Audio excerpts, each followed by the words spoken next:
Good evening, everyone, and welcome to the Haunted Dungeon, Halloween 2024 special episode. I am Dr. Zirkus, the Midwest Harbinger host of horror, and this is my friend Frank, the Haunted Dungeon's sophisticated stoic sidekick. We're here tonight to have a great time with mummy madness. That's right, we are going to be featuring those lumbering, lurking monsters called the mummies. And we've dug up lots of mummies for you tonight. So what is our movie? Well, we don't have one.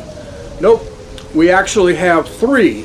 We're going to keep our projectionist really busy tonight as she brings us three feature presentations, starting with, from 1954, from the Mickey Rooney Show, an episode called Mickey and the Mummy.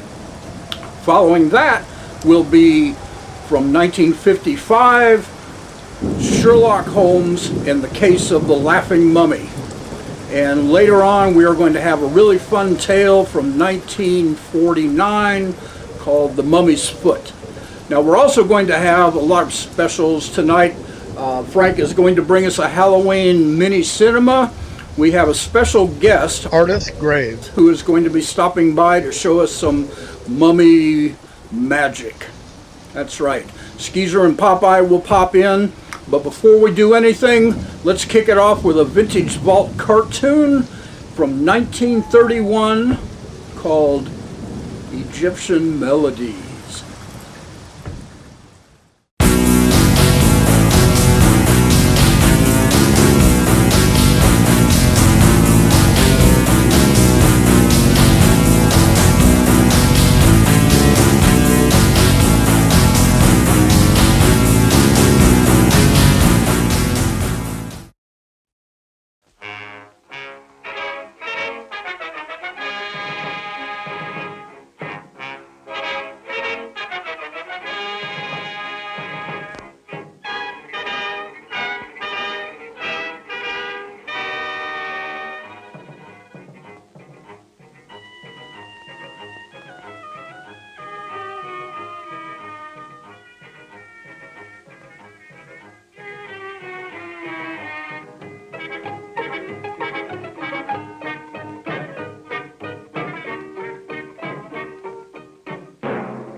Very interesting indeed.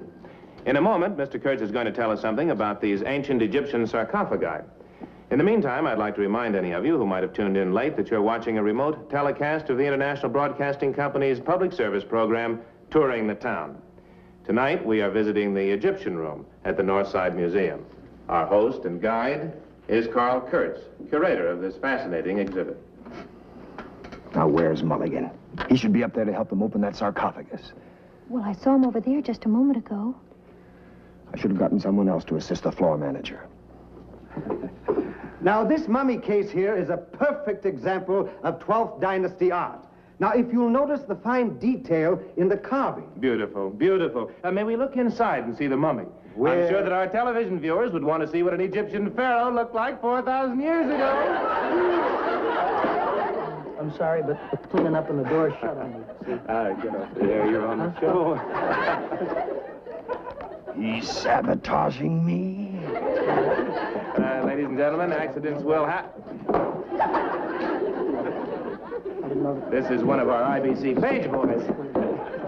Oh, no. Excuse me, sir. I can't look anymore. This live television is going to be the death of me. We're going off the air in 20 seconds, Mr. Brown. Thank heaven. Well, ladies and gentlemen, I'm sorry to say that our time has come to a close. I hope that our visit to the Egyptian Room tonight has been both instructive and educational. This is Harvey Flanders saying, out!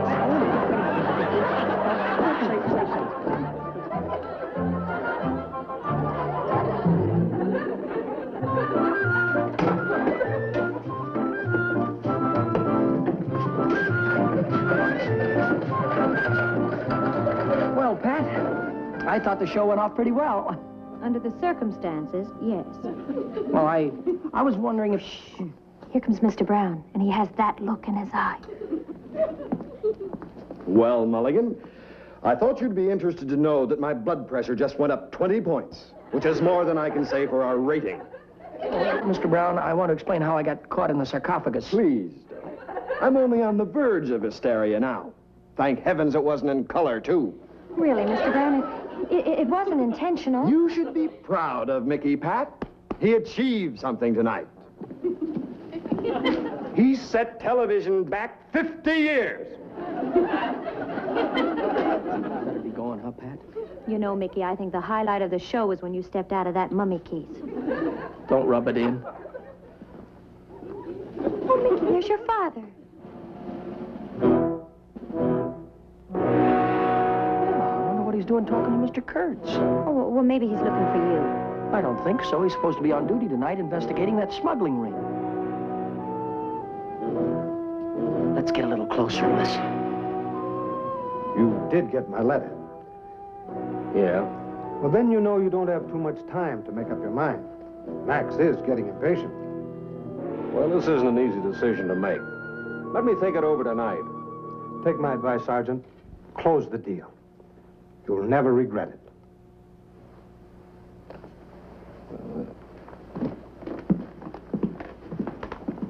I don't like it.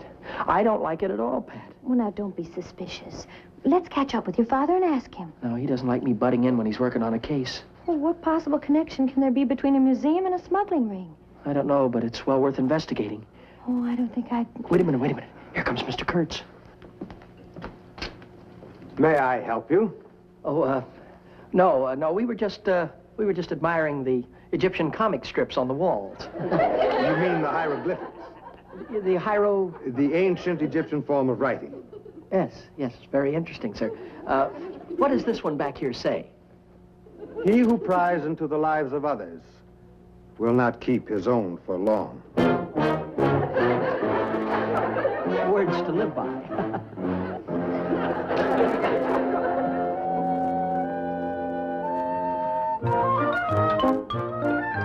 Look at all the stuff your father left in the pockets of this coat he once sent to the cleaner.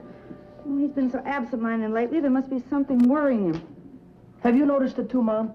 You know, last night when we were doing that remote from the North Side Museum... Well, funny you should mention that. Here's a letter to your father from the museum.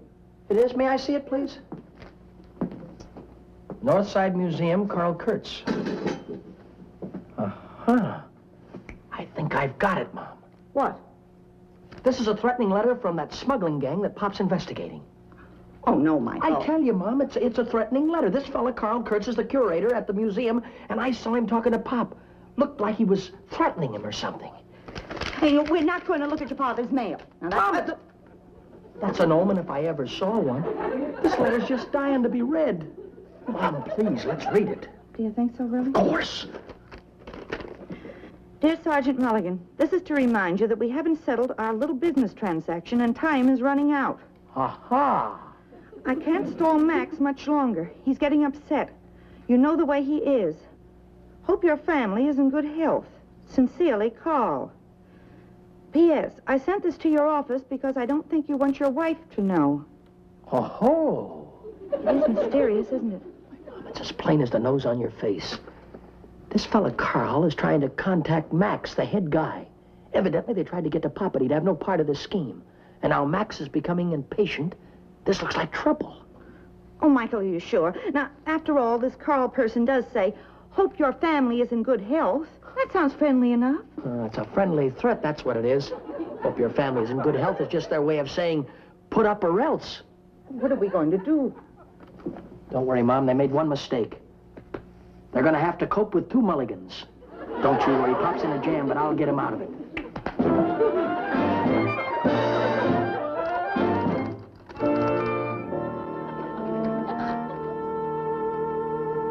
Well, it's plain to see that this wasn't typed on this kind of a machine, huh? Well, what kind of a machine was it typed on? That's the 8th one you've tested already. Kind of confusing, isn't it, Fred? You know, maybe that letter your father got was written by hand. Now, all we got to do is find a guy that writes like a typewriter. A guy that writes like a typewriter. Oh, now there you go horsing around again, huh? Look, if you can't be serious, just take yourself off the case, Fred, right? All right, take it easy. I mean, be a little more serious. We'll give it the lemon test. The what? The lemon test? The lemon test, certainly. Now who's horsing I'm around? not horsing around. Believe me, now, the chemicals from the lemon will bring the secret writing out, and I know there is secret writing on this paper. Now, here we go. Oh, I'm sorry, excuse me. There it is. Here it comes, see it? See it coming? Huh? What does it say? The United Paper Company? Huh? What does that mean? That's the watermark on the paper. All you did was spoil the writing.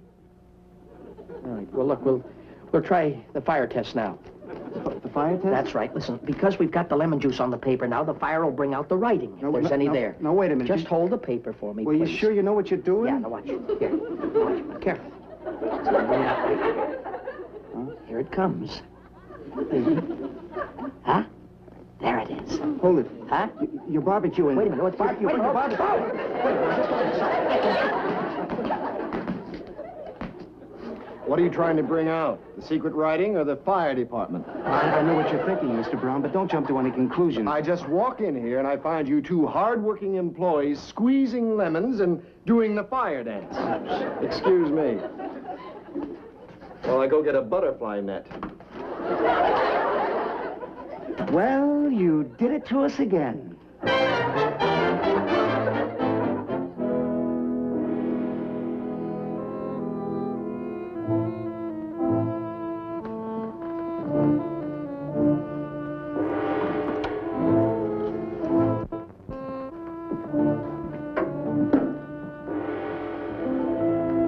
Good night, Your Majesties.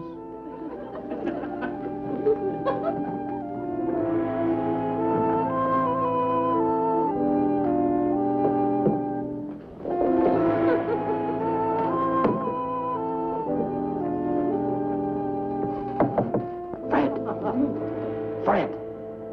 Look, come on out. The coast is clear. Fred. You have a bad habit of coming up in back of me and tapping me on the shoulder at the wrong time. Well, can I help it if you're so jumpy? I don't know what you're so afraid of. Now, look, never mind about that. We came here to accomplish a mission. We're going to finish it. We got to find out where those smugglers hide their stuff. All right, let's get started. Okay.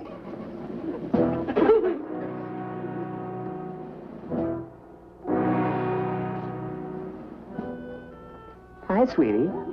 Where you been all my life? You may be 3,000 years old, but you don't look a day over 2,000. Neferseti, eh? Mind if I call you Nefer for short? Ah, they're playing our song. Shall we dance?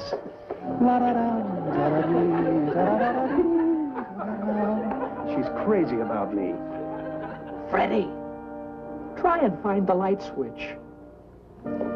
Don't go away, sweetie. I'll be back.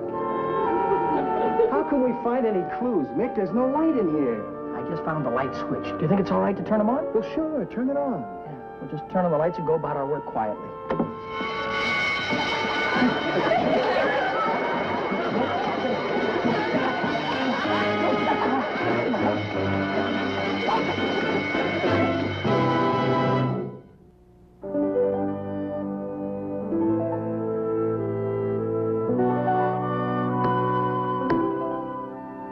All right. Do you two have any explanation as to why you were picked up at 1 o'clock in the morning holding hands with a bunch of mummies? We didn't do anything wrong, Sergeant Mulligan. I was dancing with Neferseti, and Mick was checking the sarcophagus. No, wait a minute, Fred. I'll tell Pop the real reason we were there. That's just what I'm waiting to hear. Well, the truth is we were trying to help you. Help me? Dancing with a 3,000-year-old Queen of the Nile? Well, you see, Mom and I accidentally saw that letter you got from Mr. Kurtz. You know, the one threatening your life from the smugglers. Smugglers? Yeah, and when we read it, we knew right then and there what was up. You mean your mother read that letter? Yeah. Well, that does it. I wanted it to be a surprise. A surprise? A surprise that you were being blackmailed? Nobody's being blackmailed. I ordered an onyx necklace for your mother's birthday, and Carl Kurtz was going to get it from his brother Max, who's an importer. Oh. But what about that line in the letter that said time is running out? He was simply reminding me that I better hurry up and make up my mind because your mother's birthday's next week, so I went down last night and gave him a deposit. Well, you did it to us again. Gee, imagine me thinking that nice Mr. Kurtz was a smuggler all this time. How wrong can you get?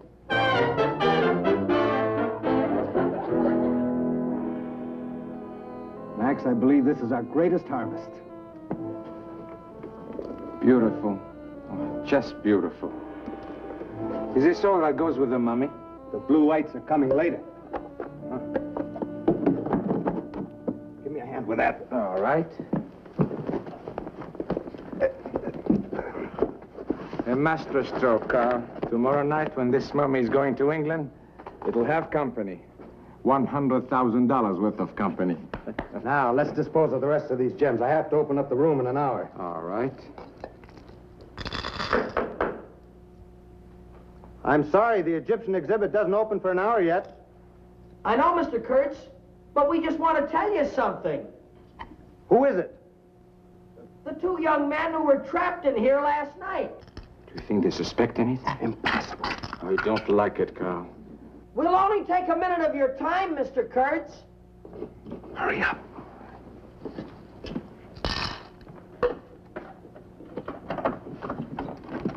Hello, Mr. Kurtz. Really, gentlemen, we're very busy trying to clean the place I up. hope we're not interfering with anything. Tell him why we came down here, Mick. Yes, you see, I wanted to come down and apologize about last night. I hope there was no harm done. Please don't handle the exhibit. It is priceless, and you might break it. Holmes. That's priceless? Looks just like a little old vase to me. What do you got, diamonds hidden inside? Oh, wait a minute, Fred. Don't start that again. Oh, well, you got to admit, that's pretty funny, Mick. You know what he thought? He thought you were mixed up in a smuggling ring. Thought you were smuggling diamonds out of the country, hidden in the vases and in the mummy. That's quite a scream, isn't it? Did you hear what he said, Max? He thought we were smugglers. Pardon me, sir, but you are Max the importer. Well, you're getting the onyx necklace for my mother's birthday, I presume. You're Officer Mulligan's son? Yes, my pop explained the whole thing to me. I just came by to apologize. Yeah, me too. I hope there are no hard feelings. Oh, no hard feelings, Good. gentlemen, but please, would you go You now? see, we're senior pages over at the IBC Broadcasting Company. If you care to come over and see a show sometime, we'll smuggle you in. I don't like it, Carl. Officer Mulligan's son. I don't like it. You're getting upset over nothing, Max. If Officer Mulligan didn't suspect anything, why would his son? I don't know, but if they come around again, I'm not going to let them get away that easy this time.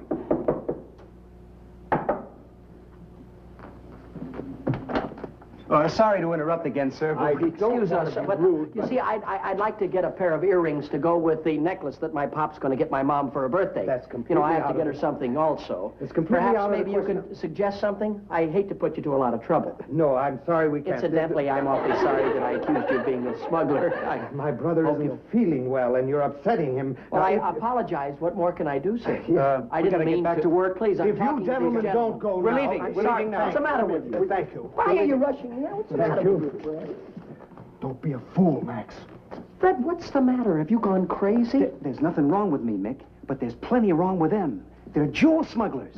Don't start that again. That's what got us in all kinds of trouble before. I'm trying to tell you that you were right, Mick. No, I was wrong, Fred, and I admit it. Look, I just picked up a vase in there. The base of it was crawling with jewels. Just forget about it, will you, please? It got us into all kinds of trouble, remember? Look, if you don't believe me, go right in there yourself. Pick up the vase. See if I'm lying to you. All right, let's settle this once and for all. That's it, that's it. I noticed something about that guy, Max, too. Yeah? Either he's got a very bad tailor or he's got a gun in his coat pocket. A gun? Max is an importer, remember? And look, here's what we gotta do. We gotta hide out here again tonight. Tonight. We gotta expose this whole racket once and for all. But last night, don't you remember last night? Once is enough. Mick, we gotta do it as loyal citizens. No, Fred, absolutely not. But we've got to, Mick. No, It's our... no, It's... But... no, no, no.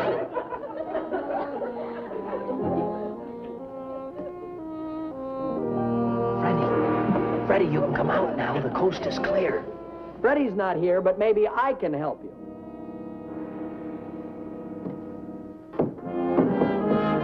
Hi there. I'm Mickey Rooney.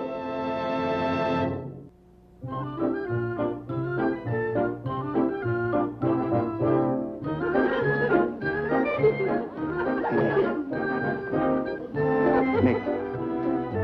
You snapped. We got work to do, Mick. That shipment goes out tonight. Yeah, but look at Freddie. Don't... Oh, never mind. Just forget about I'll it. show you if they're smuggling diamonds or not. Look at that. Rubies. Look at this. Emeralds. Emeralds. How about this? Diamonds. Big diamonds. Are you satisfied? Are they or are they not smugglers?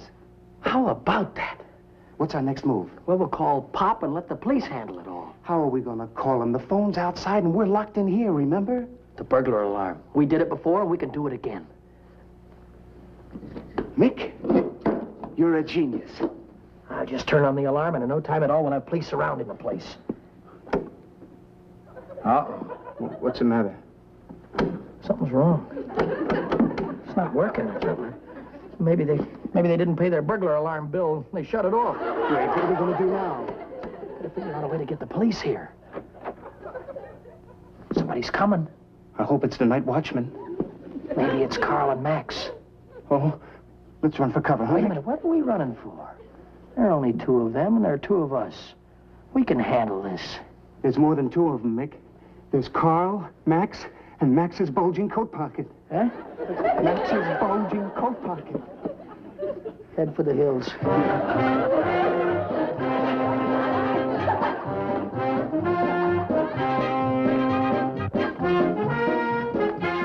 Well, Carl, tonight's the night. Tomorrow, the jewels will be on their way to England. The truck will be here in a couple of hours to pick up the stuff. Good. Say, where did you put the big blue-eyed diamonds? In the case, under the mummy? Good. So the rest of the gems are in these vases, right? That's right. I decided it wouldn't be wise to use the big urn. So there's nothing in here, huh? No, it's empty.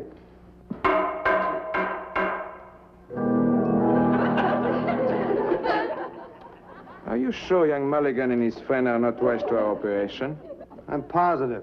If we fool the father, what makes you think the son would be any brighter? I don't know. He might have seen something. Relax, will you? I still wish you would have let me handle it my way. You're too impetuous, Max. It's working out better my way. Now take it easy and relax. I'll relax when the stuff will be safely on the boat for England. Max, are you catching cold? No, I'm not catching cold. But you coughed. Didn't cough. I don't like the sound of that cough, Max. But I didn't. Now look what you've done. Your cigarette smoldering in the urn. That's what's been making you cough. I'll take care of that.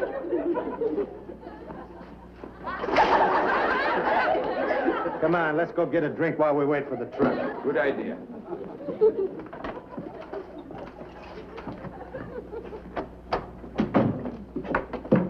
Are you all right, Mick? I don't know. I almost drowned. Ooh, those Egyptian cigarettes. Well, you should have never inhaled.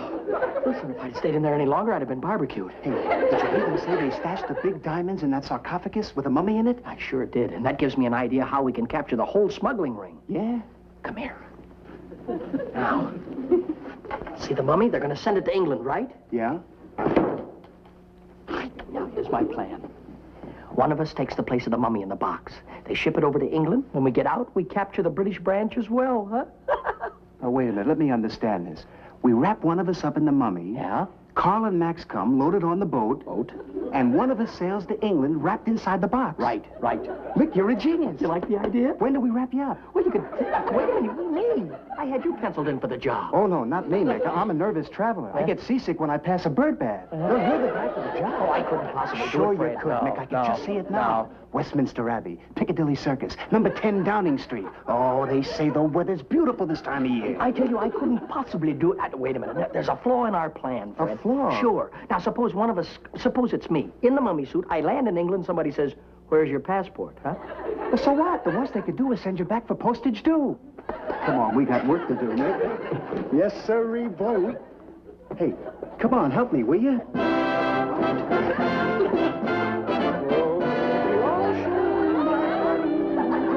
Wait a minute. Listen, Freddie, you're wrapping me too tight. You're cutting the circulation. I want to give you a good fit, Mick. Oh, wait a minute. You don't have to wrap my head up, do you? Look, couldn't I just make a mummy face? I refuse to do a sloppy job. Well, goodbye, Mick. No, wait a minute. Wait a minute, Fred. I'm not sure I want to go. Look, suppose when I get to England, I'm not able to... I don't want to travel like Fred. Listen, I couldn't eat, sleep, or drink. You don't have to go all the way to England, Mick. Just stick it out till you get to the warehouse. Huh? I'll tell you. Then we can capture them there. Look, I'm not sure I want to go. Come on, please. Mick. Here we go. Let's sit, Daisy. Oh, wait a minute. Here we go. Look, wait a minute, Fred. Jump in there now. Attaboy. Well, bon voyage, Mick. Wait a minute, Fred. Handle it my way. Hey, shh, keep quiet. I hear them coming.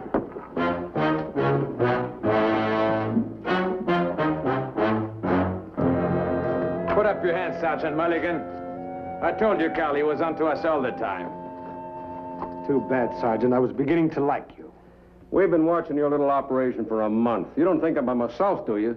So, you have the museum surrounded, have you? They'll never see us when we leave. Ordering that necklace was just a trick. I knew it. Shut up, Max. We gotta work fast. First, we dispose of the sergeant, then we get on that boat to England. I'll handle the sergeant with pleasure. Let's go. Turn around. Goodbye, Sergeant. Look out, Pop! Drop that gun. Michael! I'm sorry, Pop. Well, it seems that the place is full of mulligans. Get his gun. Hand him that gun unless you want something to happen to this mummy. Turn that gun around and hand it over. Look out, Carl!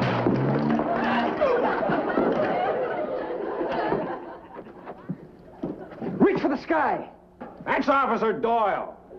They ought to have a program to tell the good guys from the bad guys. Come on your way. Come on. Get. Thanks, Michael. Thank you, Freddie. Without you two, we wouldn't have cleaned this mess up so quickly. Come to think of it, without you two, we wouldn't have been in this mess in the first place. But we still got a problem, Pop. What's that?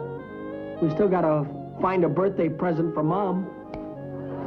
Mickey Rooney will be back in just a moment. And now a word from next week's sponsor. The Haunted Dungeon is brought to you by Chef Boyardee, makers of Griefaroni and Spookgetty with Eyeballs.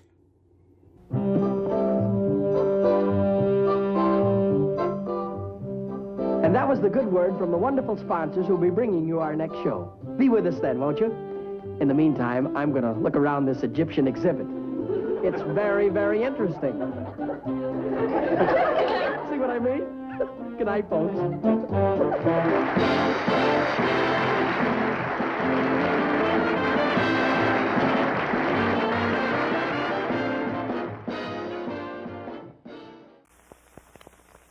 Now, from Milton Bradley, a weird game, Voice of the Mummy. Press the button. From within the tomb, the mummy speaks. Look out! The unholy snakes of Amon reach from below. Move up one level. Each player tries to capture the sacred scarab. He who collects the most jewels wins. The Voice of the Mummy, the electric sound game from Milton Bradley. Oh!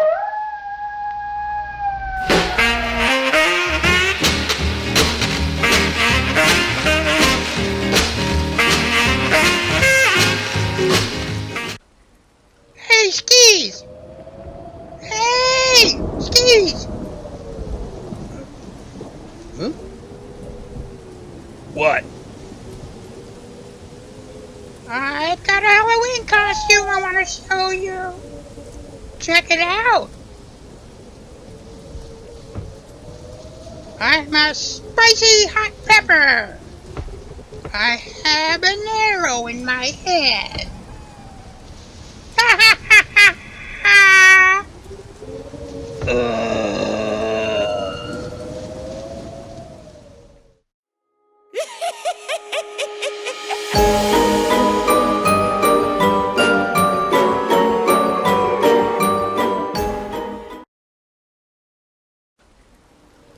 Welcome back. Hope you're having a good time tonight.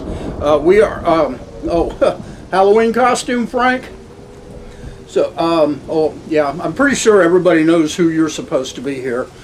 Can you see out of that thing? Well, I guess you'll have to do the best you can. Anyway, we're going to get right into our next feature presentation. This is from 1955, a Sherlock Holmes mystery called The Case of the Laughing Mummy.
carry her back? No, thank you.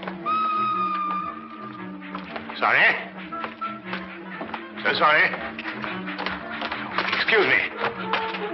Watson! Watson! Sorry.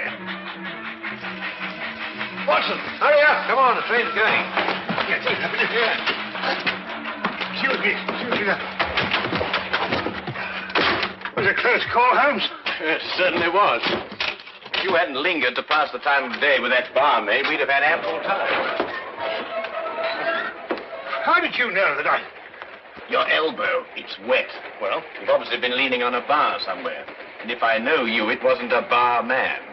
Was she pretty? Yes, he was a lovely young lady, as a matter of fact. Came from Lancashire. Hasn't been in London very long. Blinko Watson. Sardines Dalton. Oh, I say, what a small world it is. Oh, good old Blinko. Best mile of the school ever had. I say, oh, man, you're putting it on a bit here and there, aren't you? Oh, particularly there. Oh, well, you know. Say, Holmes, do you know sardines? How do you do, sardines? Did you say Holmes? Not Mr. Sherlock Holmes. Oh, I see you've been reading about him in the papers, what? Oh, can't read anything else these days except about that last case of yours, Mr. Holmes. Yes, well, that presented a bit of a problem at first, but we managed to nail him before the finishing line, didn't we, Holmes? Oh, we did, Blinko. You know, I wouldn't be at all surprised if you were going fishing. Yes, we're going to Witchenham, no? Why, of course. I'm living at our old family place, Forthingham. That's near Witchenham. Oh, I say. Something wrong, man? No, nothing really. I don't want to bother Mr. Holmes with my troubles. What sort of trouble, Mr. Taunton? Well, yes, it's my mummy. Oh, Lady Taunton. No, my Egyptian mummy. Is your father married again? Oh, no, don't be silly, Blinko. One of those Egyptian fellows who were mummified thousands of years ago. That sort of mummy. Oh, you have that sort of a mummy? Yes. My Uncle Joseph sent it to me from Egypt. He's an archaeologist, you know. Well, it seems an odd thing to have sent you. Last year he sent me a crate of sand. Sand? Yes, from Sahara. It's a desert, you know. Just sand? Yes, that's all. Just sand. Arrived one morning like the mummy case. Mummy case? Yes, a chap called Amenhotep. Oh. Amenhotep. Priest of the 14th dynasty or something. Anyway, that's what Professor Van Tolkien said. Professor Von Tolkien? Yes, he's a colleague of my uncle's. Lives quite nearby. He couldn't fathom what was wrong with the mummy either. Precisely what is wrong with your mummy, Mr. Taunton? It laughs. I beg your pardon? It laughs. Laughs? Quite. How does it laugh? Well, now, we go something like this. No, not really like that. It's much eerier than that. More like this. See, when does it laugh? Oh, practically any time. Well, have you seen it laugh? Me? Oh, good heavens, no. Why don't you give it away? I can't. Nobody wants it. I say, Blinko. Oh, no, I'm awfully sorry. we couldn't. Well, look, why don't you burn it or chuck it in the river or something? Oh, well, now, I know this sounds silly, but there's an inscription on it. Something like, who destroys my sleep, destroys himself. Professor Van Tolkien's translated it for me. Yeah, but you don't believe all that rubbish, do you? I mean, Egyptian capers and all that. Well, no, I don't actually believe the curse, Blinker, but I've got to do something. Well, I'm engaged to Rowena Featherstone. No? No. Oh, she's a lovely girl. She's got an aunt, regular old battle axe. Well, she keeps after Rowena to break off the engagement. Says a chap who keeps an Egyptian mummy who laughs, well, he can't be very reliable. Yeah, well, I understand that. Yeah. Oh, I say. Would you like to come over to my place and see if you can stop him laughing? Oh, now, look, old boy, we were going fishing, you know, and Oh, it might prove interesting, Watson. A mummy that laughs.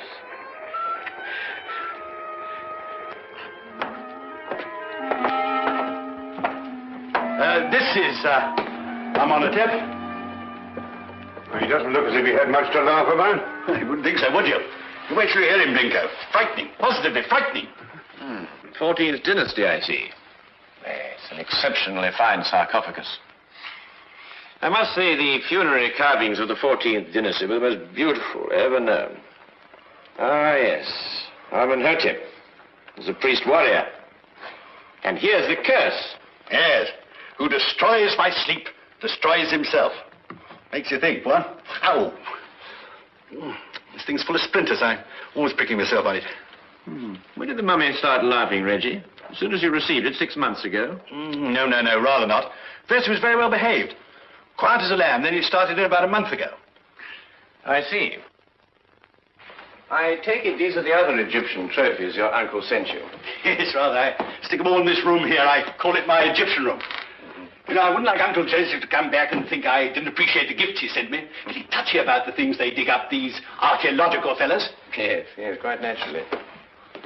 Has your uncle been in England recently? Oh, no, not since he went galloping off east as a young man. Must be at least 40 years, I think. Then you've never seen him? Oh, no. Oh, I say, that's the Sahara sand I was telling you about.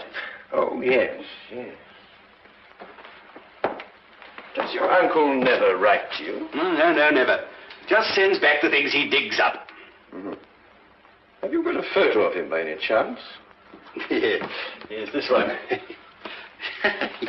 It was taken when he was up at Oxford. I think he must have changed by now, you know, 40 years. Ravages of time and all that. Yes. Oh, I'm sorry, Reggie. I didn't know you had visitors. Oh, no, don't go, Rowena. I want you to meet my guests. This is Binko, Dr. Watson, and Mr. Holmes, Mr. Sherlock Holmes. This is my fiancée, Miss Featherington. Mr. Sherlock Holmes, the detective? Yes. Yes, he's come to look into this mummy business for us. Have you found anything, Mr. Holmes? Why does it laugh? Well, perhaps he tickled himself to death. I keep pleading with Reggie to get rid of it, destroy it, anything. But he's afraid of the curse. Well, I'm the one the curse is going to work on, and you know what they are. Really, Reggie, this is the 19th century. And Aunt Agatha wants to know when we're going to eat. She's famished. Woman's always famished. Please, Reggie, she is my aunt. Well, I suppose I shall have to cook dinner myself. Cook left last night, 4th of the month. Say, Binko, do you cook? Well, I... Reggie, you didn't invite Dr. Watson here to cook. I'll cook. Well, maybe I better do it myself after all. We'll both cook. Come on. How many of us are there? 5? No, 6. I've asked Professor Von Tolkins to dine. I say, if you'd like a glass of sherry or a brandy or soda or something, you'll find it all in the cupboard over there. Charming girl. I say, Holmes, let's finish up this matter in short order, eh? I hear the fish round about here actually snapping. I wonder. You wonder what? You found something, Holmes? No, I wonder if Miss Featherington can cook.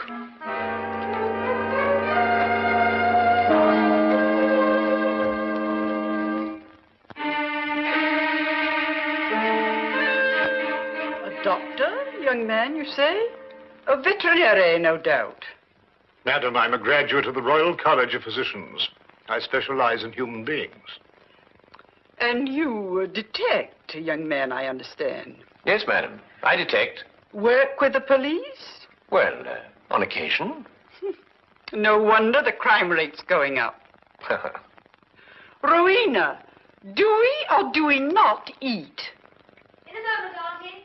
We're bringing the food in. Reggie tells me you've recently come back from Egypt, Professor. Yes, Mr. Holmes. Just a few months ago. I have retired from active participation in Egyptology. I see. I understand that you met Reggie's uncle while you were out there. Yes, Professor Taunton and I excavated for a long time together in the valley of the Lower Nile. Is Professor Taunton still active?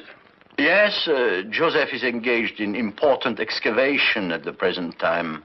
You must be very glad to see all your old friends and relations again, Professor, after all these years. I've been gone so long, Doctor. I no longer have friends. And I'm afraid even my family wouldn't recognize me. Well, here we are at last. Better late than never, I always say. Oh, please do help yourselves, everybody. Informality's the form. Local trout. We used an old recipe we found in a cookery book in the kitchen. Didn't we, Reggie? Yes, at least I think it was a cookery book. I read something about mixing nitrogen with hydrogen or something or other at the end of it. Oh, Lord. Well, this is splendid. I haven't had a decent, well-cooked fish like this in years.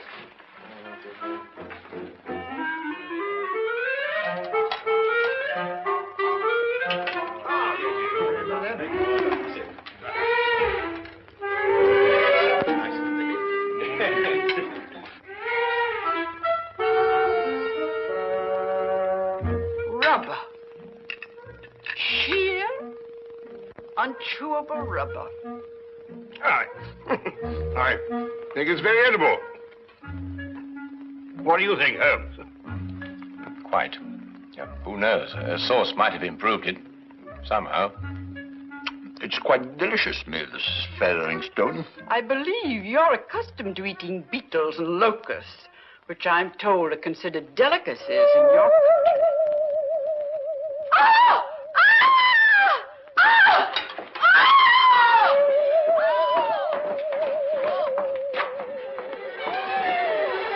Richie, take the other end, would you?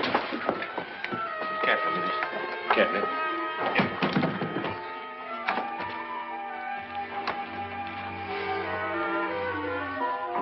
This time we heard it ourselves. Yes, Watson. This time we heard it ourselves.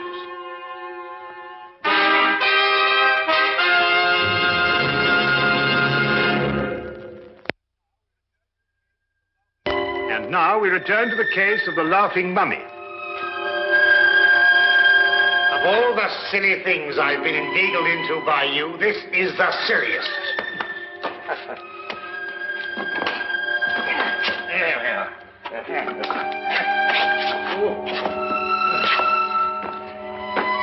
What do you expect to find up here? Something I discovered earlier this evening, Blinker. Do not address me by that ridiculous name. All right. All right, old chap. I'm all right now. But if I kill myself, I shall hold you personally responsible. Good. Well, we managed it somehow. Though I had my doubts on several occasions. Now, we'll soon know now. Know what? Unless I'm mistaken, this is our laughing mummy. But this is only a weather vane, Holmes. Ah, yes, but one that laughs. Listen. Good heavens. Well, it is laughing. It would appear to be so, wouldn't it? Especially with a mummy in the house. When the wind is in a certain direction, the weather vane acts as a whistle, and the resultant sound is funneled down into the Egyptian room below. But that's marvelous, Holmes. How did you stumble onto it? Well, in dealing with the occult, Watson, it's as best to remember the natural phenomena come first. Here, give me a hand with this, would you?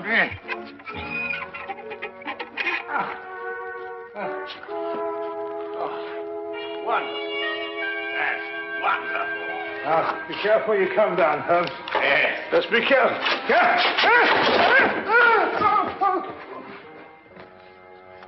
Here, Watson, would you hang on to this, please? Watson, are you taking...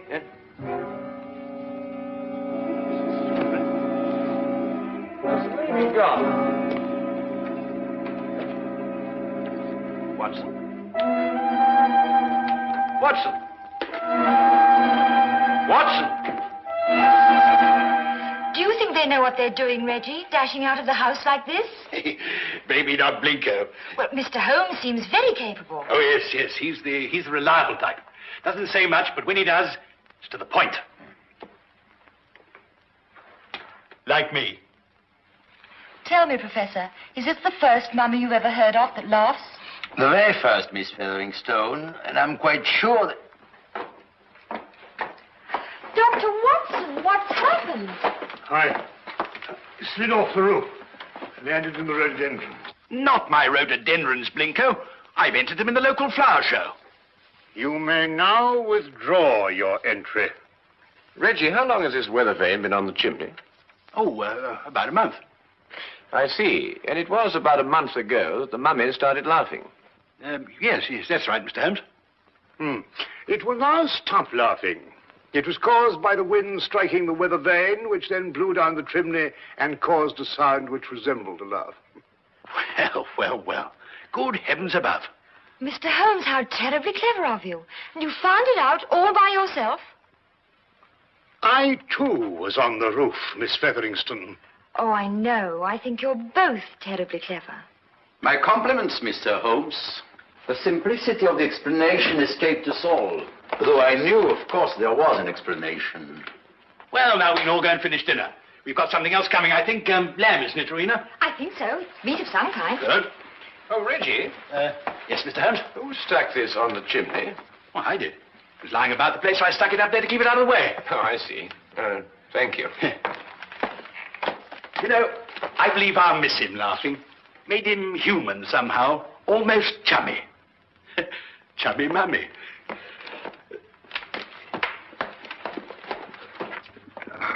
Oh, well, that's another mystery we've solved, eh, Holmes? Yes, Watson.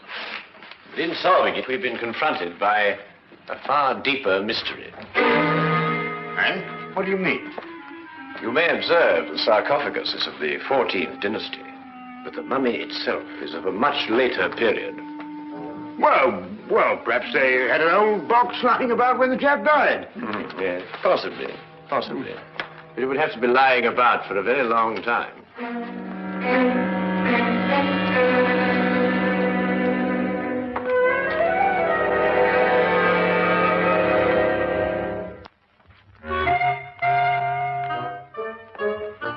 Morning, everybody. Isn't it a lovely morning? Simply gorgeous. Good morning, Miss Featherston. Yes, it is indeed a lovely...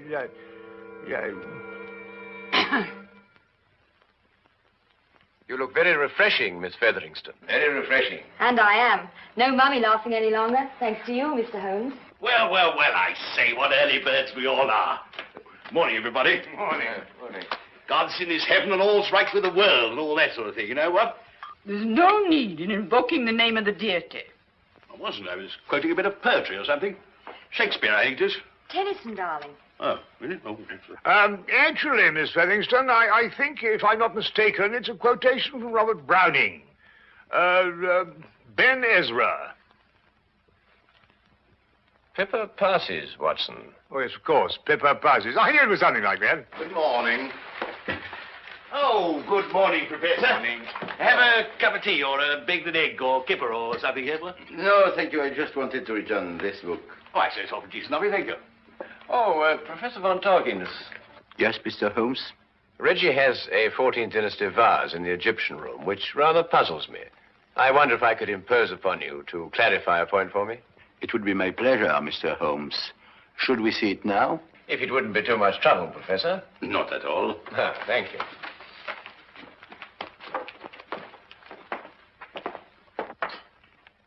Yes, the composition of the pottery struck me as being rather later than the 14th dynasty, Professor.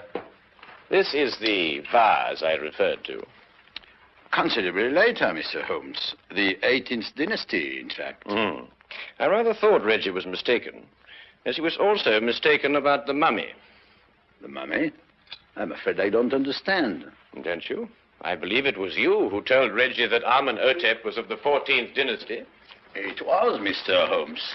But of course, this mummy, like the vase, is of a considerably later period. Really? How much later would you estimate, Mr. Holmes? Well, I'd say 4,000 years later.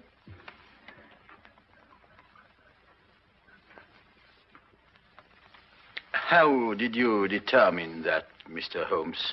Well, the sarcophagus is obviously authentic. But the burial wrappings of the mummy itself are of a comparatively modern Egyptian weave.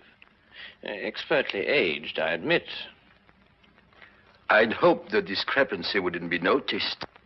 Well, if it hadn't been for the coincidence of the weather vane, I should never have bothered to look at the mummy so closely.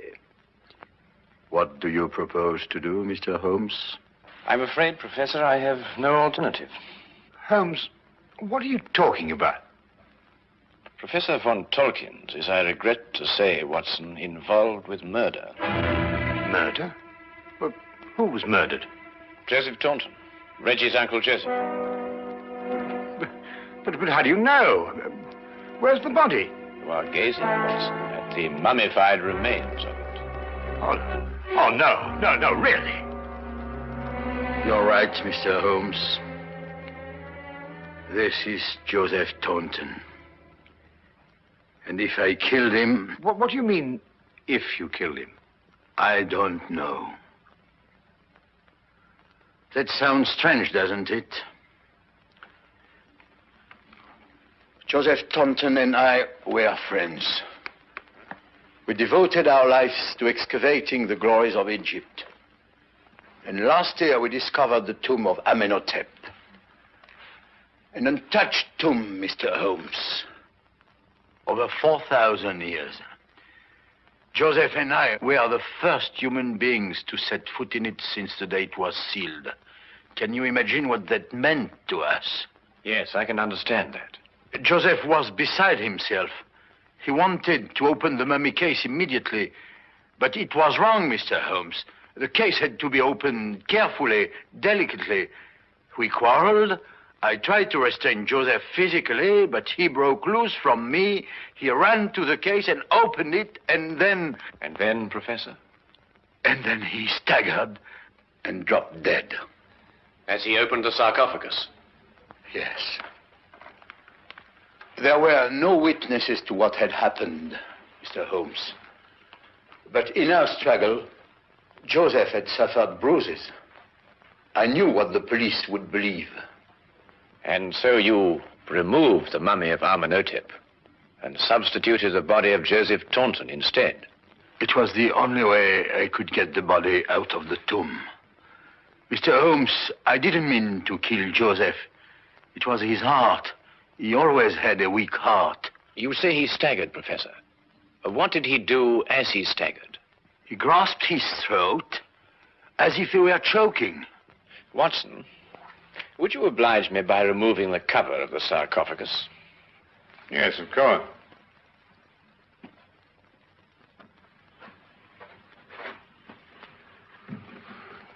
Ouch! That splinter. Yes, Watson, ouch. As Reggie said, and as undoubtedly Uncle Joseph said, too. Professor, would you care to take a closer look at what Reggie called a splinter?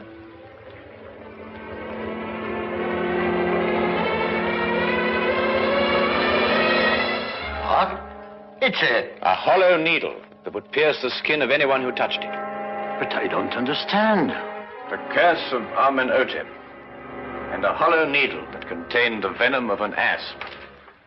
The same snake poison that killed Cleopatra and that killed your friend, Joseph Taunton. The most marked symptom of asp poisoning is suffocation. The victim instinctively clutches his throat. Then it wasn't our fight. No. And traces of the poison may still be found in the body, even after mummification. I say, Holmes, you don't think there's any of that poison left in the needle, do you? Because, well, if so... The next few minutes will determine that, Watson. What? Well, how's old Amenhotep doing? I bet he's feeling down in the mouth now he's stopped laughing. You'll be glad to learn, Reggie, that the professor has offered to take the mummy off your hands. Oh, I say, that's awfully decent of you, Professor. What you going to do with him? But he's also considered giving it a fitting burial. Oh, of course. Now, why didn't I think of that? Do you realize what this means, Rowena? Now we can be married. That old... I mean, your aunt, well, she won't have a leg to stand on. But, darling, Aunt Agatha really likes you. She just pretends to think you're not very bright. Really? She likes me? I think so. Oh, well then. Let's go and tell her the good news. Thank you, Mr. Holmes. Not at all, Professor. Holmes! Holmes! What? What's the matter? Why, you look ill. It's the poison. I can't get my breath. No, relax, Watson, relax. If there'd been any poison left in that needle, Reggie would long since have joined his ancestors. Fortunately, the curse only worked once. Oh. Ridiculous. That's all right. Oh, but Holmes. Well, that's all very well, but I still can't get my breath. Well, not again. It's probably the food we've been subjected to. Yes, I myself would prefer some of that fish that you insist on pursuing up and down the waterways of England with such wild abandon. Yes, of course. Curse. Utter nonsense.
It is night.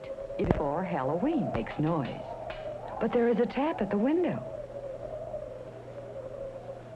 No one there.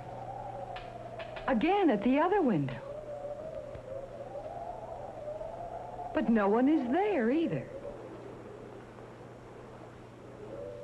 Surprise, surprise. It is Father with pumpkins, Indian corn, and straw. Everything we need for Halloween decoration. Julie wants to know what the straw is for. To cover the roses with and keep them warm during the winter. The whole family is getting ready to make the jack-o'-lantern. Peter has finished his cat mask, and Julie brings paper to keep the table clean. And now Father is back, and we are all together. Uh-oh, what is Peter up to? He is trying to scare Shep with his cat mask. And Shep doesn't like to be teased. I'm sure Peter wouldn't like someone to tease him. Father has the pump out and is working on the face.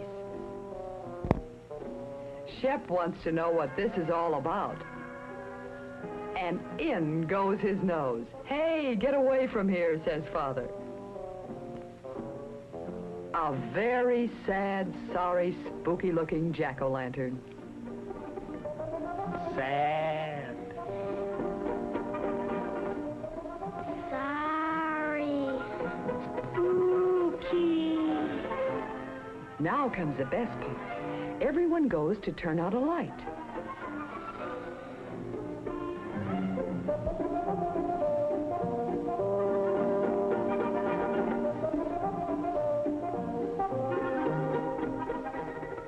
Now.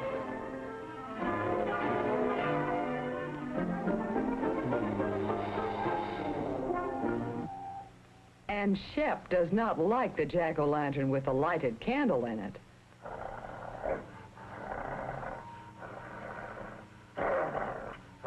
Lights on. Everybody laughs at Shep. But now it is bedtime. Tomorrow is Halloween.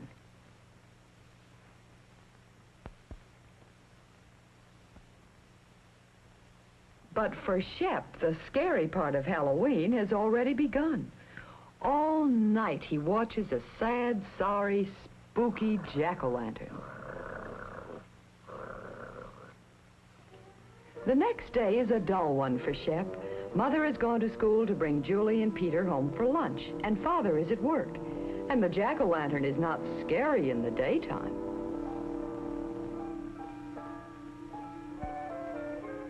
But there is Peter's cat.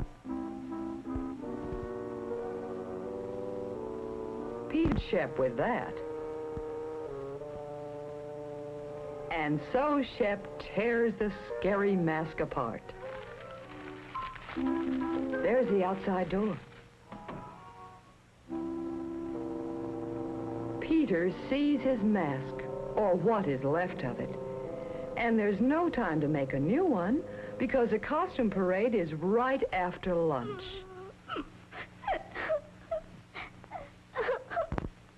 But Mother is sure there is some way to get Peter a new costume. Now let's see. There's the needle and thread. Oh, Shep, you're such a bad dog. Now Peter won't have a chance to win the prize for the best costume.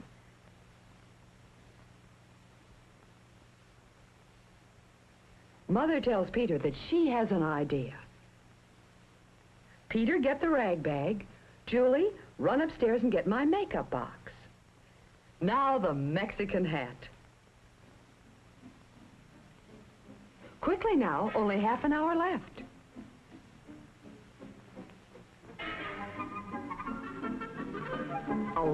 length of colored cloth.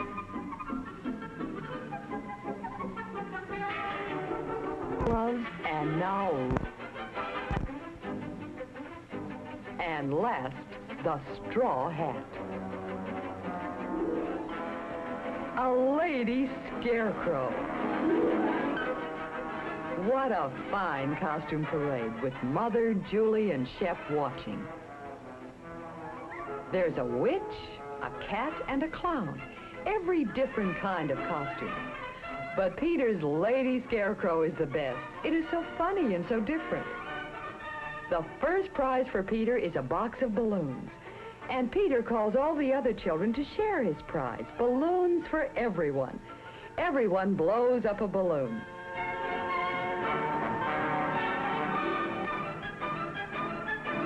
And then...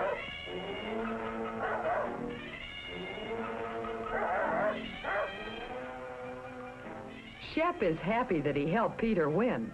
Peter is very happy. Yes, Halloween is fun.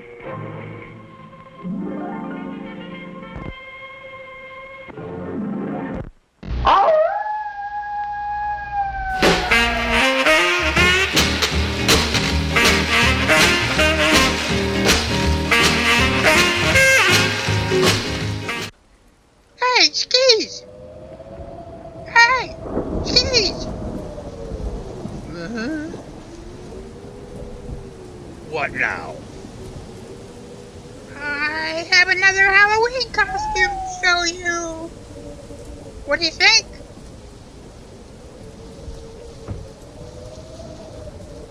I'm a Sloppy Joe. That's right. I'm a man witch.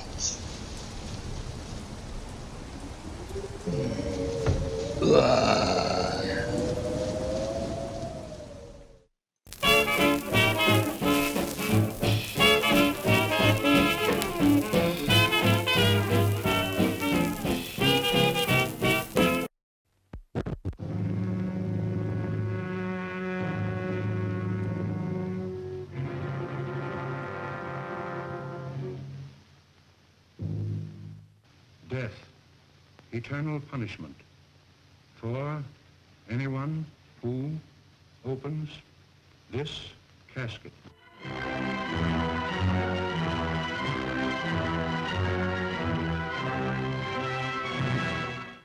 The mummy. Is it dead or alive? Human or inhuman? You'll know. You'll see. You'll feel the awful, creeping, crawling terror that stands your hair on end and brings a scream to your lips. There's nothing on earth like the mummy. You will not remember what I show you now, and yet I shall awaken memories of love and crime and death. Now I know his horrible plan. He is going to kill her and make her a living mummy like himself.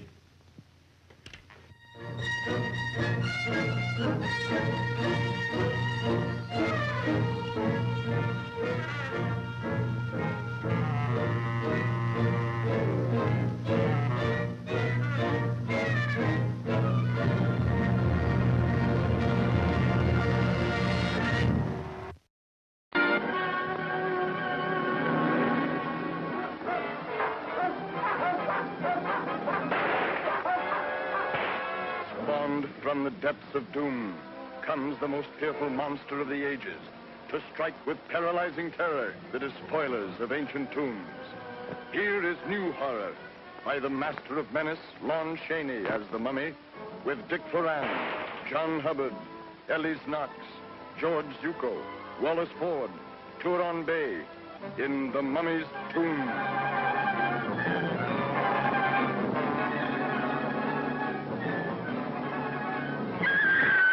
Creature that's been alive for over 3,000 years is in this town, and it's brought death with it. We've got to run it down.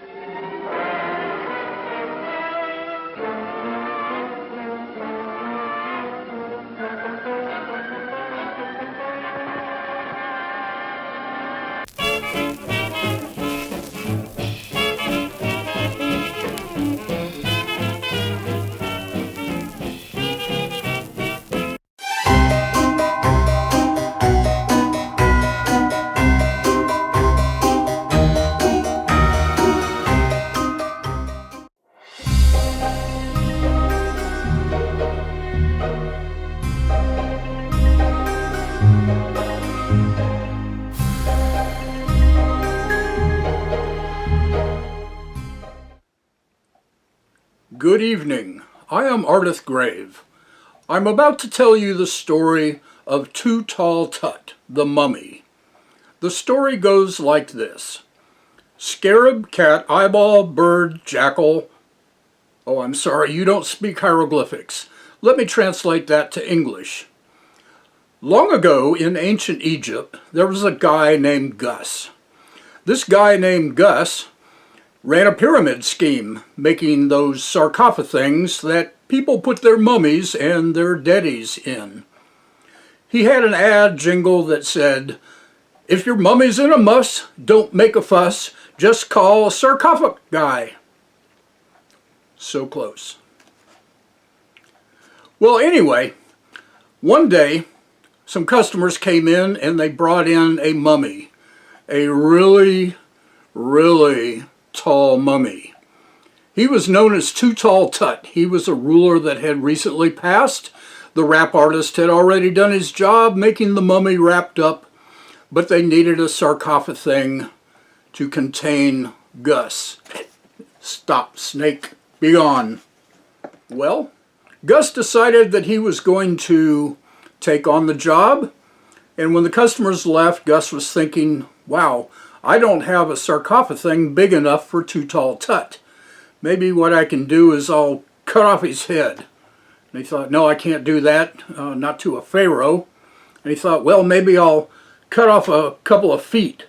Then he thought, no, a ruler is at least 1 foot. What I will do is I will simply cut away part of the middle, like this. And the wrappings should hold the mummy together, like this. They thought, well, maybe if I cut off just a little bit more, he'll be the perfect size to fit inside one of the sarcophags that I already have here. And just like that, and like a miracle, it worked. Well, the customers came back. They found the mummy inside the sarcophagus. They were happy. They gave Gus a bottle of Bacardi.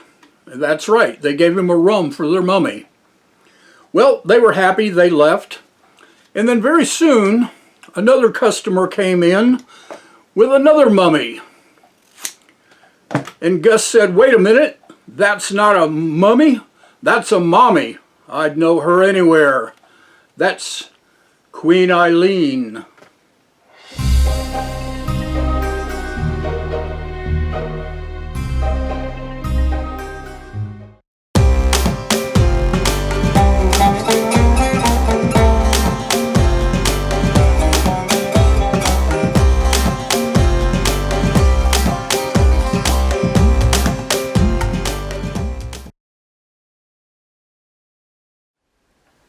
Welcome back, everyone.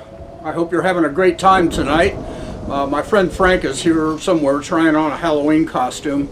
Anyway, we're going to get into our third presentation tonight. Oh, that's funny. What are you supposed to be? Wait, let me guess. Oh, I know. You're Popeye. That is so funny. Okay, well, cool. Okay, folks, here we go with our third and final presentation tonight from 1949. That's 75 years ago. A story that was originally written in 1840, and I think this might be the only film adaptation that I've found anyway, and it's called The Mummy's Foot.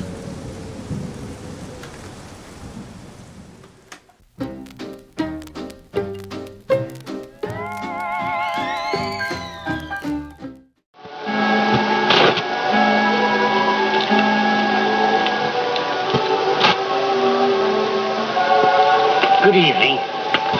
It's your show time. Time to relax and enjoy another good yarn. The story I have for you tonight is based on the mummy's... Now, here it is. The Mummy's Foot. It's the story of a storyteller. Now, among storytellers or writers, there's a tendency towards excessive preoccupation. To put it plainer, wool gathering, daydreaming, absent-mindedness. Now, the young man in the mummy's foot is a perfect example of what I'm talking about. To all nominal appearances, he lived in New York City. The same New York City that we all know, even if we've never been there.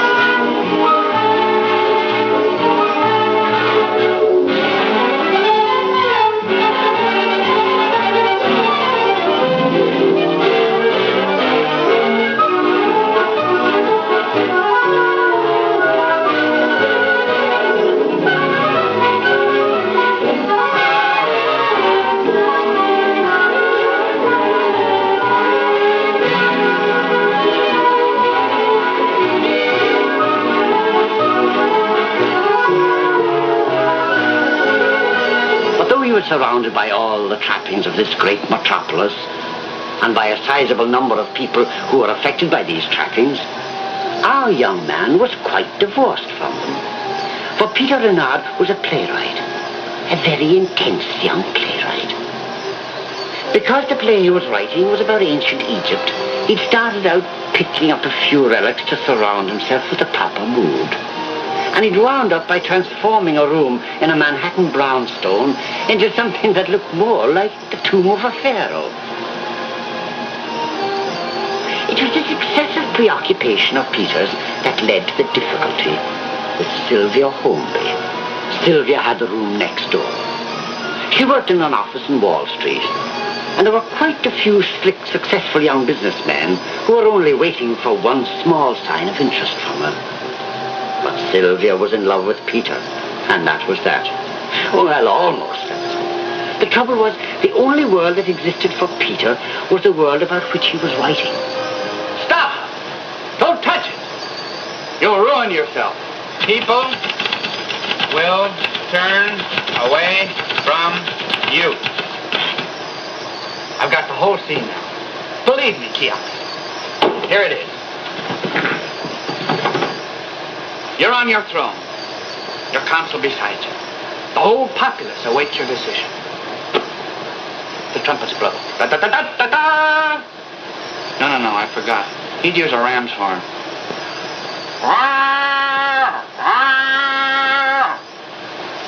Now, you step outside to face the angry, muttering crowd. Mutter, mutter, mutter, mutter, mutter, mutter. No, they're not angry yet. They're just annoyed. But they can become dangerous, so you step inside again. Your Prime Minister urges you to make the popular choice. You hesitate, torn between two strong emotions.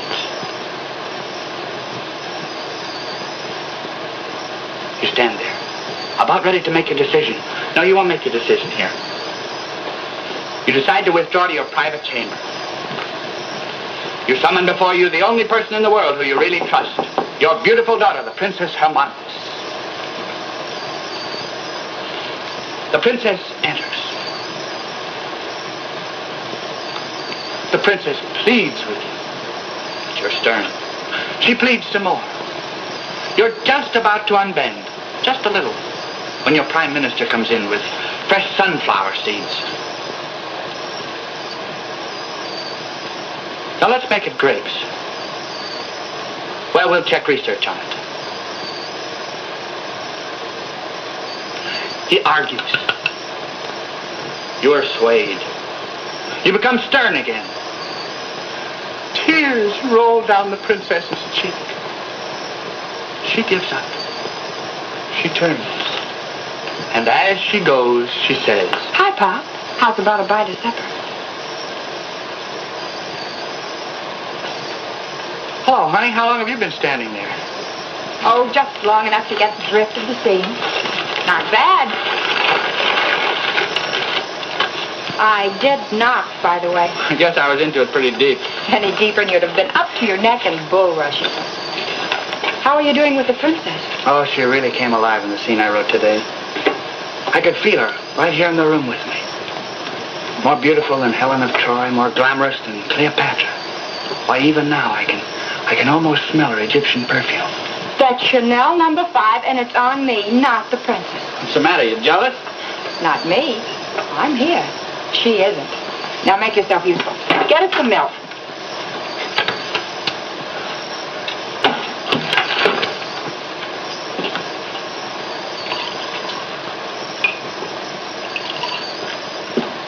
Okay, Pharaoh. Supper's on. Yeah. The Pharaoh should have had it this good. You know, you've been a big help, Sylvia. Have I? Well, you can give me one of those lines on your title page. Thanks to Miss Sylvia Holmby. Without whose help, this play would have been finished 2 months quicker. No, I mean it. All the time you saved me shopping, fixing suppers, and... You know, after we're married and the play's on the board... Peter. What did you say? I said after we're married and the play's on the boards, I'm going to take you on the best honeymoon you've ever been on. Well, if that isn't the darndest proposal ever. Proposal? You mean I hadn't told you before? Well, I certainly meant to. After all, isn't every girl sandwiches I eat? Oh, Peter. Peter, I've been waiting and waiting. I'm very happy. So am I. Well, I guess if that was a proposal, a little celebration's in order. Tomorrow night we eat out, Antonio. You're spoiling me already. You can have anything you want, as long as it's the 85-cent spaghetti special. Do you think Antonio will mind if I bring along a sandwich? Okay, so you can have a hamburger steak. For that, sir, I'll let you get back to work on your play. This I'll take with me. Good night, Peter. Good night, honey.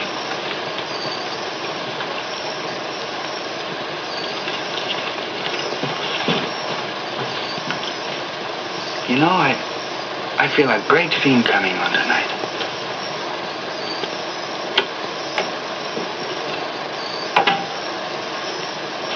The scene between father and daughter. Amanthus, prodding the Pharaoh's conscience, speaking up for truth and justice. Cheops, tortured by guilt, seeking to escape.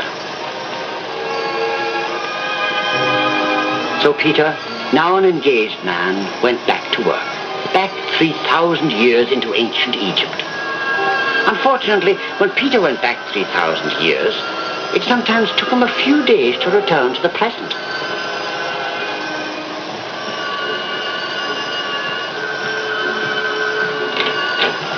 Hello, honey. Hi. I just had the luckiest break. Imagine. Peter, where have you been? Well, I had to do some research, so I went to the library, and on my way back there was an antique... Did you forget what night this was? No, Thursday. Oh, I hope you didn't bother to make any sandwiches because I'm not hungry. Oh, you're not hungry. No, I had a hot dog at a little stand. It was a lucky thing I did, too, because right next to the stand was the antique shop, and... Hey, you're all dressed up. Are you going someplace? Yes. I had a date to celebrate my engagement tonight. With you. Oh, I'm terribly sorry, honey. Please forgive me. Oh, Peter, I forgive you, but don't... No buts. No buts. I know you'll understand why I forgot when you see what I found at the antique store. This is almost too good to be true. There. What is it? What is it? It's a mummy's foot. Why, it's an Egyptian girl's foot, the real thing. What kind of a joke is that? No, it's almost 3,000 years old, Sylvia. A genuine relic of the 4th Egyptian dynasty. So that's where you were. Mooning over that relic when we were supposed to be celebrating our engagement. Well, you don't understand, Sylvia.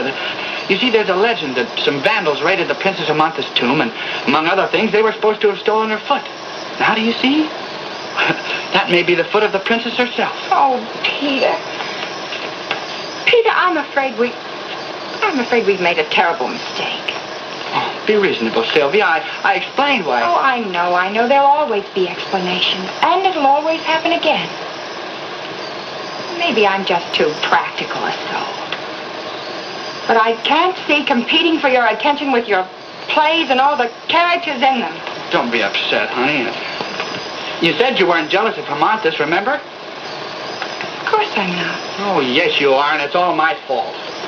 Imagine telling your fiancé about another girl's beauty and glamour.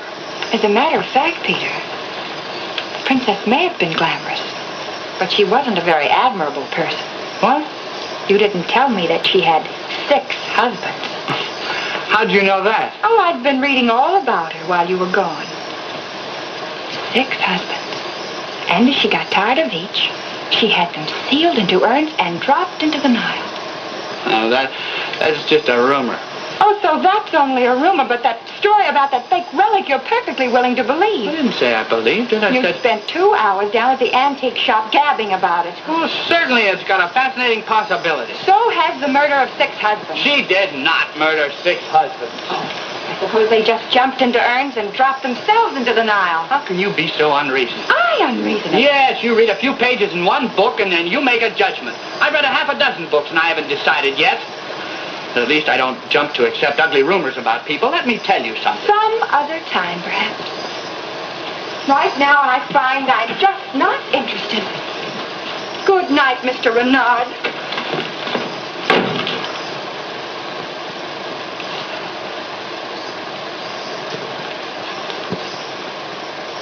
Every beautiful woman in history has been vilified, Princess. This time we're going to set the record straight.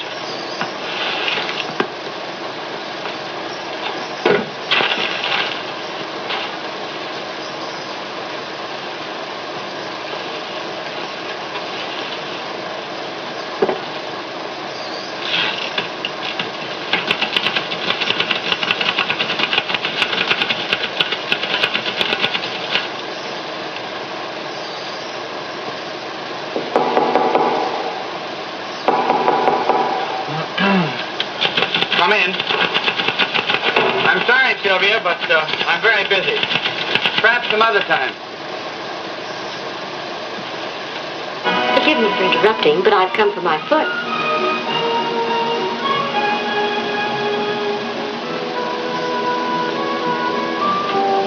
Oh, there it is. There's my foot. Oh, my darling, darling foot, I've missed you so.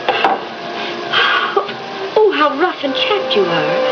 Oh, but soon you'll be massaged again with palm oil and your nails polished with a hippopotamus tooth. You're really the Princess Hermonthis? But do I look like an imposter? No, you look exactly as I described. Just as you should. Well, I'm really a bit disheveled at the moment, but no, first my foot. I've come prepared, sir. Here are 100 pieces of silver. Oh, no, Princess. Sir, you must let me buy it back from you. I want you to have it. But you don't have to pay me. After all, the foot is far more yours than mine. How sweetly you put it. Then you shall have something to replace the foot. Yes, you shall.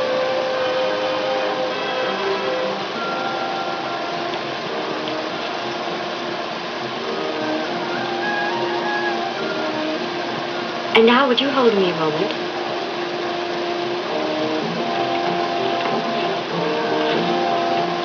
Oh, my dear foot, we've been apart so long.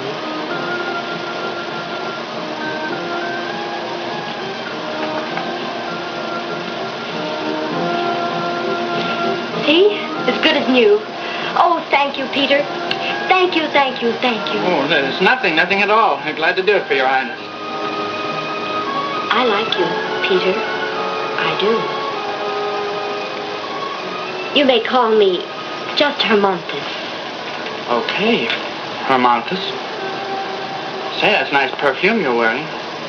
You like it? It's made especially for me. Called Nile No. 5.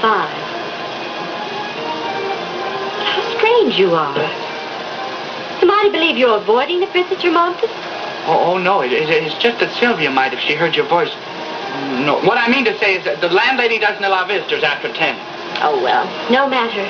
We should be leaving anyway. We? Well, of course, Peter.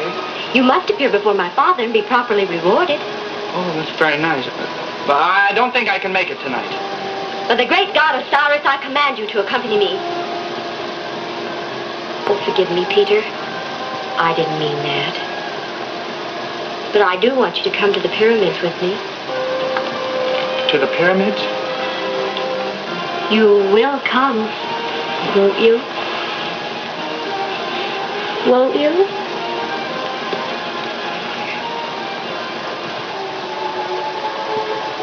It was the Princess Hermonthis herself. There she stood, alive in his room. And just as beautiful as he described her in his play. For any young man, A very tense and interesting situation.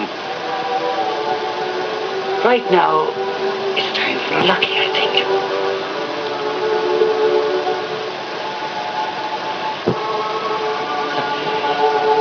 There stood Peter, face to face with a girl that he knew to be at least 2,300 years old, but who certainly didn't look her age. It made him a little nervous. Wouldn't it you?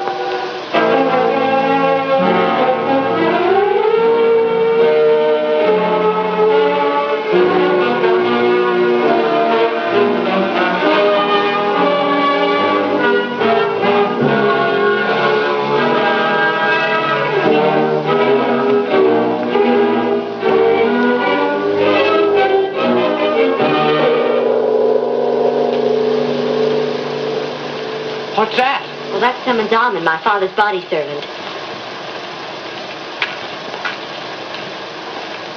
The princess wishes? What service? Ask the Pharaoh if he will see his daughter in his private chamber. Come and make yourself comfortable.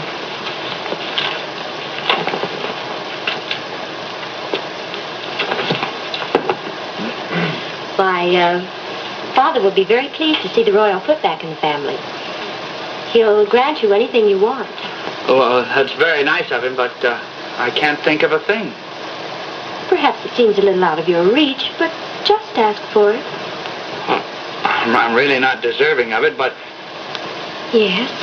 I'm probably asking for the impossible. But Oh, ask it, Peter, ask it. do you think your father would let me have a copy of the court records? What?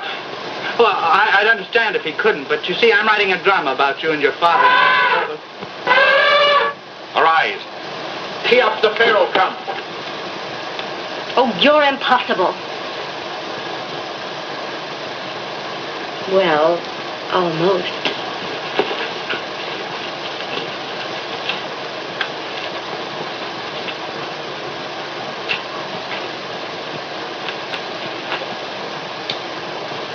Grape's okay.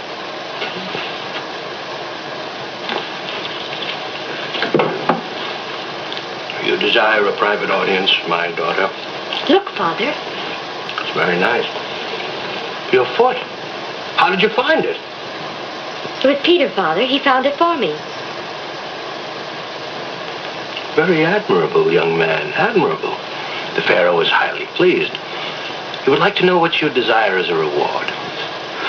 Well, What Peter would like, Father, for returning my foot is my hand.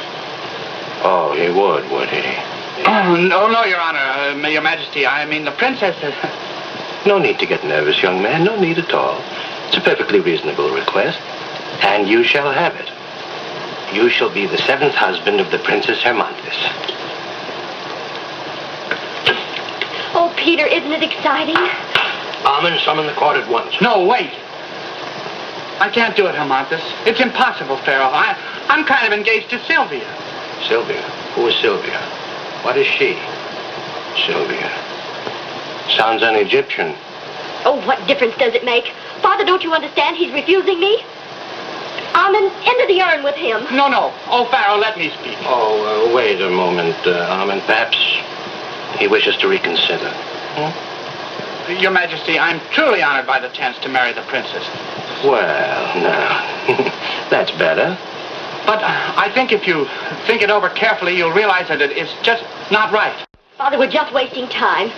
You're being stingy about an old urn. It's not an old urn, it's a new urn. And please, what did you like to say? Oh, Venerable Pharaoh, may I ask your age? My age? Well, let's see, I'm, Armand, my abacus.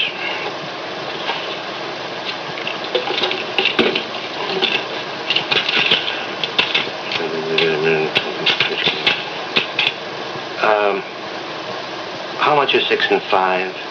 11. 11. Same as 5 and 6, isn't it?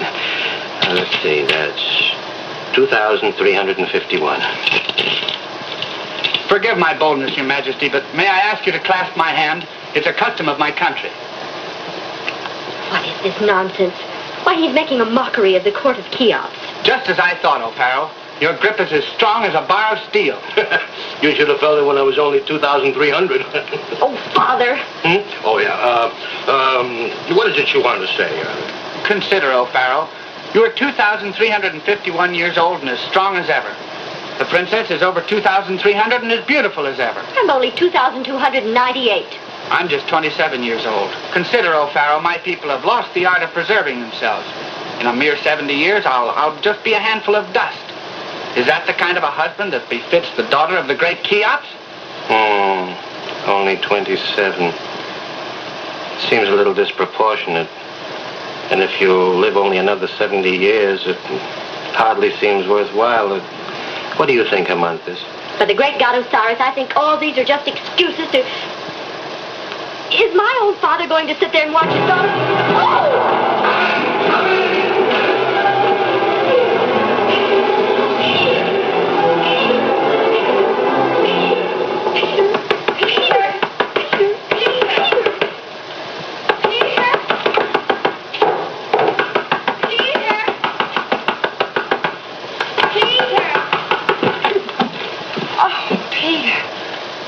Knocking and knocking.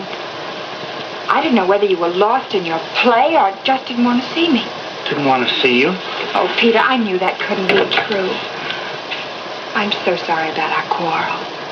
Fighting over a girl that doesn't even exist. She doesn't? Now, don't start teasing me. I feel foolish enough already. You will forget what I said, won't you? Oh, sure, Sylvia. And if it's what you want, we can even go to the pyramids on our honeymoon. Oh, no, not there. Peter, what's the matter? You seem sort of in a daze.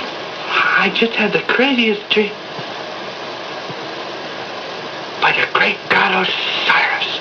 What did you say? Nothing. Nothing at all. Sylvia. Yes, Peter? They marry you in Maryland immediately. Can we get down there in a couple of hours? Oh, yes, Peter.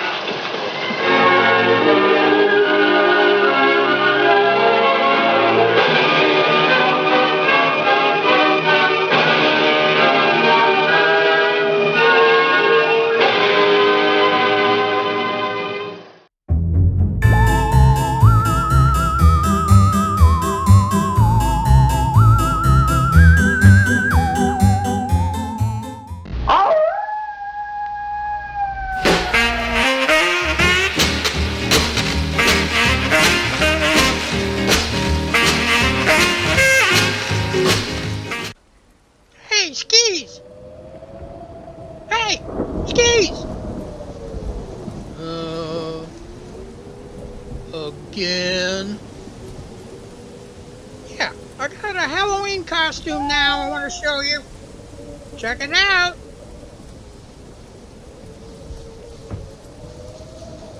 I'm the lunch bag of Notre Dame. It's not a real costume, it's a quasi-costume.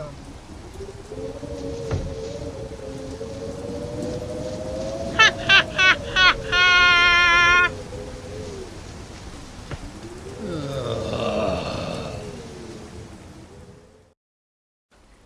So that's it for tonight. We hope everyone had a great time. Frank, did you have a good time?